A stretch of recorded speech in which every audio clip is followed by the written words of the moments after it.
आज की प्रेस वार्ता जो आप देख रहे हैं कि पूरी दुनिया के सामने और पूरी देश सब क्योंकि इसका असर भारत में कुछ दिनों से सबसे ज़्यादा असर भारत में हुआ है और सबसे ज़्यादा कोरोना के केसेस जो है वो भारत में आने शुरू हुए हैं। तो अपनी बात को बहुत शॉर्ट तरीके से रखते हुए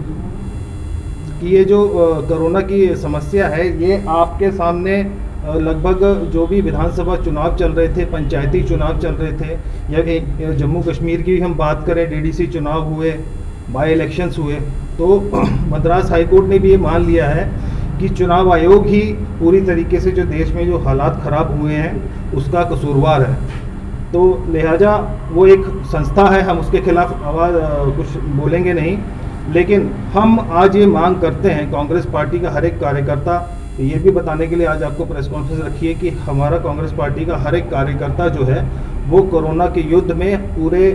जम्मू कश्मीर वासियों और पूरे बॉर्डर के लोगों के साथ है। किसी भी समाज के किसी भी हिस्से को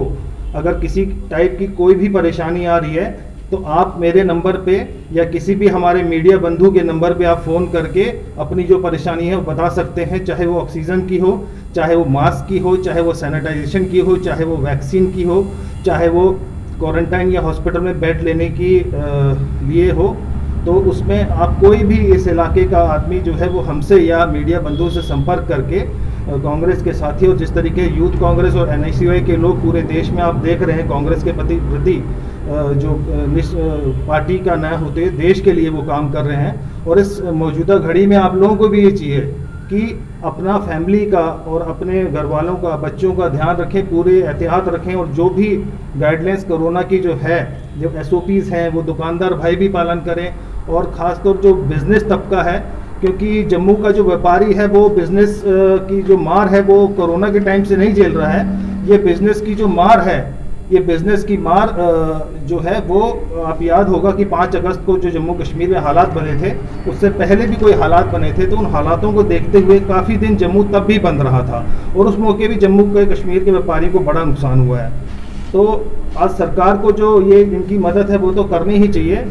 साथ साथ अगर एडमिनिस्ट्रेशन ये चाहती है कोरोना कंट्रोल हो, तो कोरोना जो है वो जम्मू के किसी वार्ड से नहीं आ रहा,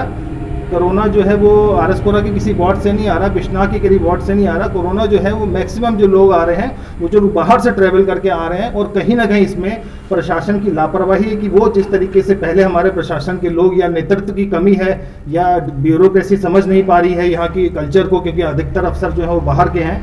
तो कि प्रॉपर तरीके से वो ये है कि आरएसपुरा में लगभग, आरएसपुरा और बॉर्डर के बिश्नाह क्षेत्र, ये तीनों क्षेत्र मान लें तो लगभग 2.5 लाख से भी ऊपर यहाँ की आबादी है। और जो हालांकि बेड कैपेसिटी है आरएसपुरा की, और जो आसपास की छोटी मोटी डिस्पेंसरी हैं, और जो फैसिलिटी कोरोना मरीज को चाहिए होती है, वो फैसिलिटी के कुल मिला के मेरे हिसाब से 25 या 30 या 40 बेड हैं। तो सरकार को उस और गौर करना चाहिए कि अगर इस आपदा अगर ये आरएसपुरा की तरफ बढ़ी तो उन लोगों को रखा कहाँ जाएगा। जैसे पहले एडमिनिस्ट्रेशन ने क्वारंटीन रूम बना के रखे थे, जैसे पहले एडमिनिस्ट्रेशन ने जो बंदोबस्त करके रखे थे, कहीं ना कहीं एडमिनिस्ट्रेशन जो है उनको ये तैयारी करनी चाहिए। मैं उनको कोस नहीं रहा हूँ, मैं उनको बता रहा हूँ कि ये तैयारी बहुत ज़रूरी है। सैनिटाइजेशन की हम बात करें तो सैनिटाइजेशन के मामले में भी जो है अभी तक मैंने नहीं देखा किसी वार्ड में म्यूनसिपैलिटी का कोई सैनिटाइजेशन ड्राइव ऐसी शुरू हुई है।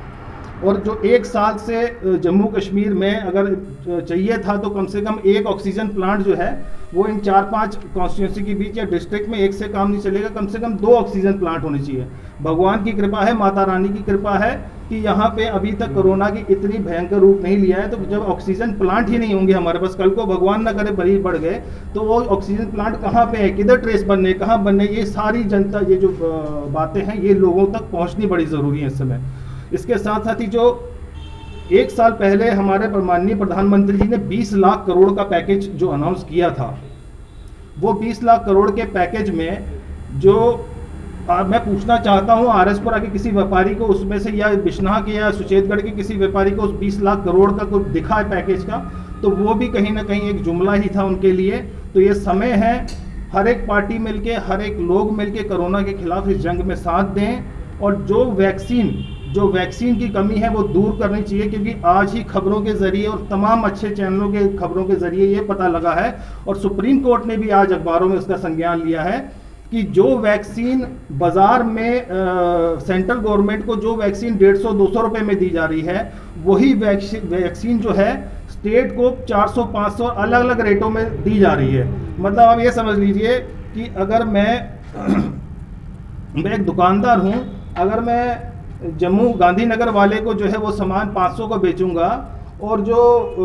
बिश्नाह वाले हैं उनको वो सामान जो है वो 200 का बेचूंगा, तो वो जो पैसा मुझे व्यापारी को मिल रहा है, भले ये सरकार दे रही है, भले वो सरकार दे रही है, तो वो वैक्सीन की कीमतों में इतना बड़ा अंतर क्यों है? और ये जो पैसा है 3500 करोड़ रुपया जो कोरोना बजट में जो माननीय प्रधानमंत्री जी ने 3500